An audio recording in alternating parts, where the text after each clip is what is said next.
Y'all give it up for y'all next comedian, Rick.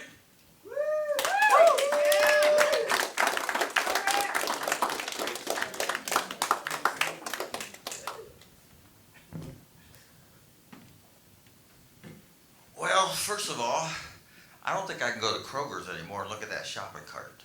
And I'm sure all you guys out there, I'm pretty sure most of you start itching during one of the routines, but this is a different crowd tonight, so the material I originally was going to do, I don't think it's going to go too well, so I'm going to do a little pivot and talk about, we all have big moments in our life. You know when you go to a cemetery and you see that the year that the person died and then the year they were born, well, there's a dash in between there, and that makes up the moments in your life.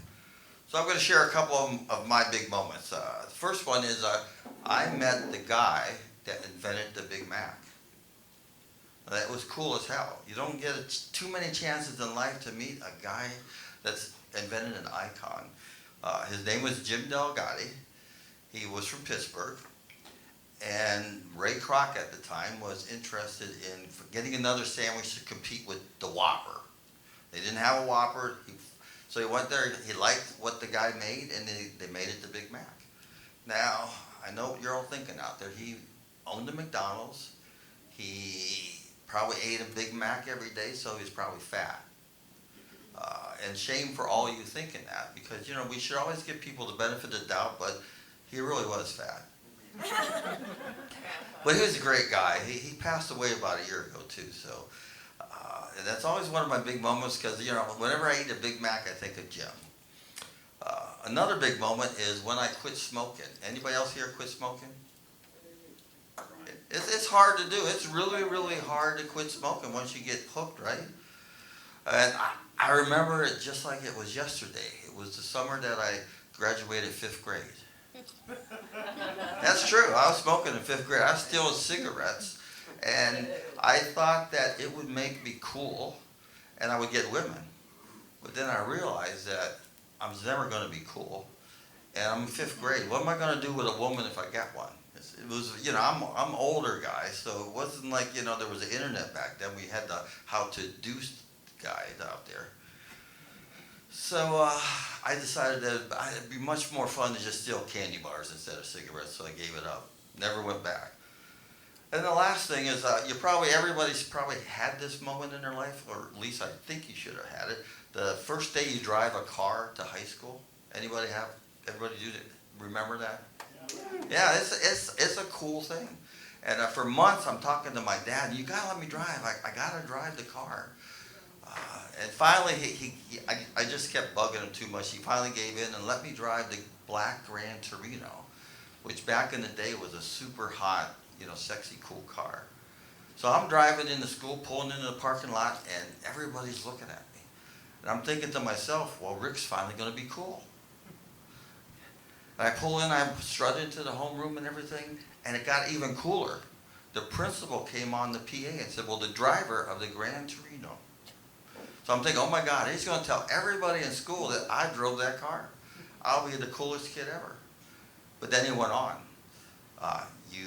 Your engine's running and you left your doors locked. It's a true story. I'm thinking, okay, so you know how hard it was to sneak out pretending you didn't drive the Gran Torino? It was difficult. So I go down to the office and I call my mom. Now my mom's 30 minutes away and my dad's like 5 minutes away. So I figure out, I can't call my dad. Besides killing me, he'll never let me drive the car again. So I call my mom, who's got to drive 30 minutes with the extra keys, right?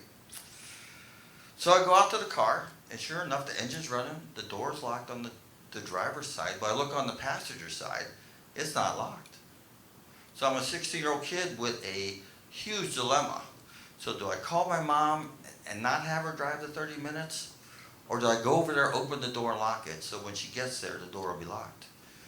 So, I'm a 60-year-old teenager, what do you think I did? Oh yeah, I locked the door. I locked the door, so I'm pretty much a clean PG comedian. I might get up to PG-13, but there's an R in Rick, but there's no R in my material, so I'll give you my PG-13 material. It's pretty simple, so What's the funniest word in the English language? Anybody know what it is? Anybody got an idea? Anybody want to throw out a guess? Kebab. It's not kebab. But it's the F word. Think about it. You know, comedians say it all the time, and you people laugh out there when they say it. But if you really, really think about it, if you went up to your partner and said, "Will you F me?" and they start laughing, is that what you want to hear? You want to hear them laughing when you ask to F them? No, you don't want to do that. You want to say, "Hey, F me good. F me long. F me till I go, oh my God." That's what you want to hear. So that's all I got tonight. I'll just end with the, I was going to talk about AI. I got about 30 seconds. So let me just say, we don't have to worry about AI because we invented it. AI is going to be just like us. So the first thing the AI is going to want to do, the robots are going to want to do, is get high. There's just way too many electrical outlets out there. They won't be able to pass them up, and they'll be plugging in, and a lot of them won't be able to unplug it. So there'll be a lot of AI meetings out there. And hi, I'm Andrew the Android. I'm addicted to electricity. So you all have a great night.